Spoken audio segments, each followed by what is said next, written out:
Assalamualaikum warahmatullahi wabarakatuh.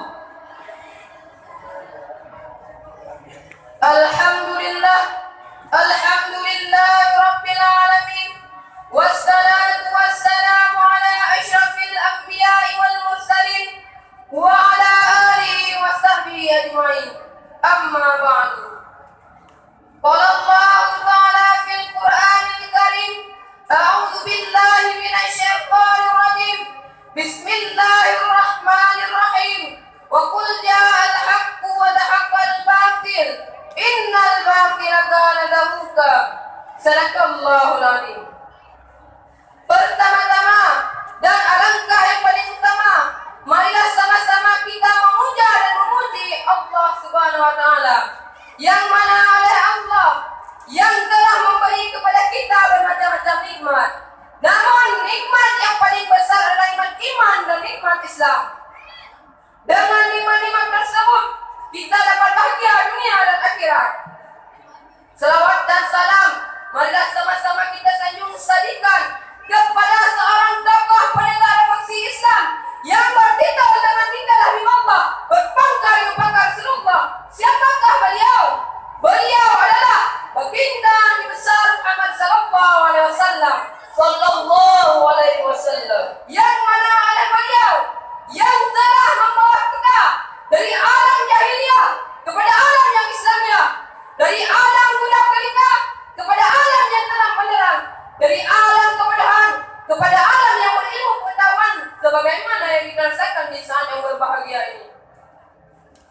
Salawat dan salam tak lupa pula kepada sahabat dan keluarga beliau yang telah berpartisipasi dengan beliau dalam menegakkan bendera Islam, asalkan demi Allah nyawa pun siap dikorbankan. Dan tak lupa pula kepada tabi'in, ulama mutaqaddimin, ulama mutakhirin, serta ulama muktabar selaku lampu di kala gelap. Kata-kata ta'lim penghormatan kami kepada Buya Lampu Pada Walid Abang Dijat Pada, Allahumma ighfir lahum. Kata-kata ta'lim penghormatan kami kepada Ayah Ibanda Aceh beserta keluarga. Kata-kata ta'lim penghormatan kami kepada Baba, Allahumma ighfir lahu beserta keluarga. Kata-kata ta'lim penghormatan kami kepada abadi selaku pimpinan santri dan keluarga, dan juga guru-guru yang telah mengajar di daerah Darussaadah ini. Dan kata-kata ta'lim penghormatan kami yang teristimewa kepada hadirin wal hadirat, santriwan dan santriwati yang telah hadir di tempat yang berbahagia ini. Para hadirin masyarakat muslimin rahimakumullah, masa muda merupakan masa yang penuh dengan harapan, yang penuh dengan cita-cita, dan penuh dengan romantika kehidupan sangat indah. Keindahan masa muda dihiasi dengan bentuk fisik yang kuat, berjalan masih cepat, pandangan masih akurat, pikiran masih cermat, wajah indah mengkilat, walaupun banyak jerawat, tetapi tidak gawat karena masih ada obat di dekat-dekat dekat. Oleh karena itu, pantas bila para pemuda dan remaja merupakan penentunya maju dan mundurnya suatu negara. Sebab sejarah masa lalu telah terbukti sampai saat ini dan di masa yang akan datang. Sesuai dengan fitrahnya, pemuda dan remaja merupakan tulang punggung suatu negara, penerus estafet perjuangan terhadap bangsa. Sebagaimana Syekh Mustafa Al-Qalayani Pujangga Mesir telah berkata, inna fi yadi syabani amrul ummati wa fi dunya hayatiha. Sesungguhnya pada tangan-tangan pemuda lah terdapat urusan umat, dan pada kaki mereka lah terdapat kehidupan umat. Maka pada kesempatan yang sangat baik ini, kami akan bicarakan tentang pemuda dan pembangunan masa depan bangsa. Para hadirin masyarakat muslimin rahimakumullah, sebagaimana landasan ayat suci Al-Quranul Karim surat An-Nisa ayat 9 yang akan dilantunkan oleh kali kami berikut ini. A'udzu billahi minasy syaithanir rajim.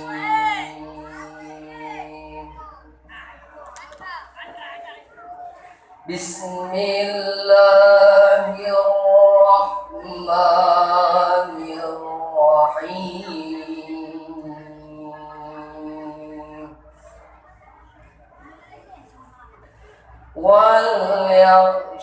الذين لو تركوا من خلفهم ذرية ضعفا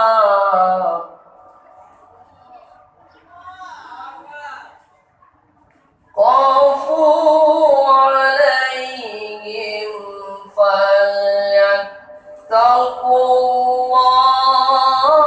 الله وليقولوا قولا سديدا.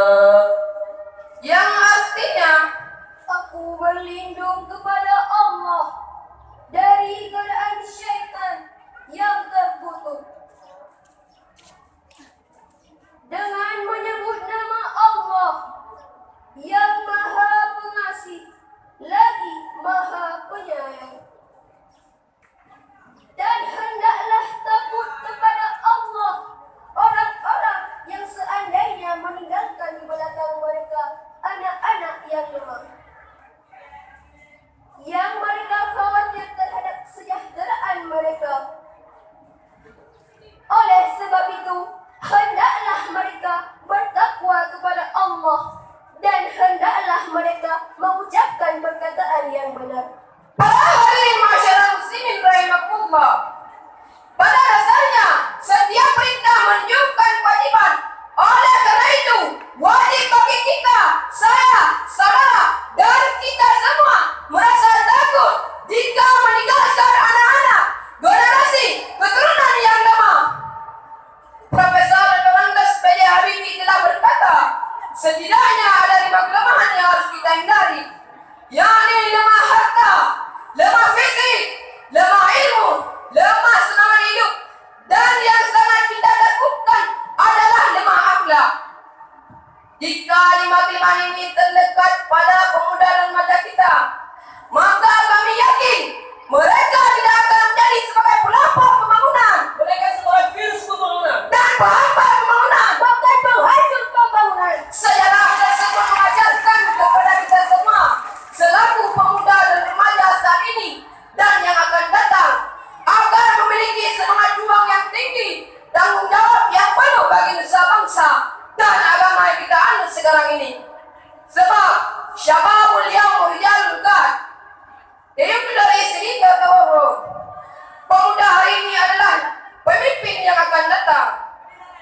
Para hadirin masyarakat muslimin rahimakumullah, Islam tidak mengenal istilah pemuda-pemuda pengangguran, pemuda-pemuda bejat, pemuda-pemuda nazim.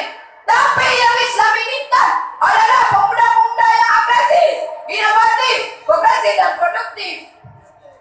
Dengan demikian dapat kita pahami, apabila kita giat bekerja, rajin berusaha dan gemar beramal, maka artinya mereka akan menuju masa depan yang indah dan cerah. Namun sebaliknya, jika mereka tidak mau bekerja, enggan berusaha dan malas beramal, maka artinya mereka akan menuju masa depan yang seram dan mengenaskan. Para hadirin masyarakat muslimin rahimakumullah, dapat kita pahami, oleh sebab itu kita harus sing-singkan tangan, langkahkan kaki ke depan, bekerja, kerja dan bekerja. Jika sikap ini yang diaplikasikan oleh para pemuda dan mereka, maka kami yakin mereka tidak akan menjadi sebagai pelopor bangunan. Mereka sebagai usaha yang kuat. Dan kerja, bekerja dan bekerja. Oleh sebab itu, mari kita sing-singkan tangan, langkahkan kaki ke depan, bekerja, kerja dan bekerja.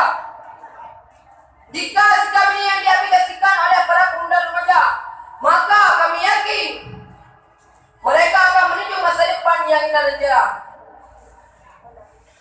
Para hadirin masyarakat muslimin rahimakumullah, dari syarahan kami tadi, kami dapat menarik kesimpulan setidaknya ada 5 olah yang harus kita kerjakan, yakni Olah rasa agar ekonomi kuat. olah rasio agar ilmu meningkat, Olahraga agar badan sehat. Olah usaha agar ekonomi kuat. olah kinerja agar produktivitas meningkat. Jika 5 olah ini yang diaplikasikan oleh pemuda dan remaja kita, maka kami yakin mereka akan dapat melanjutkan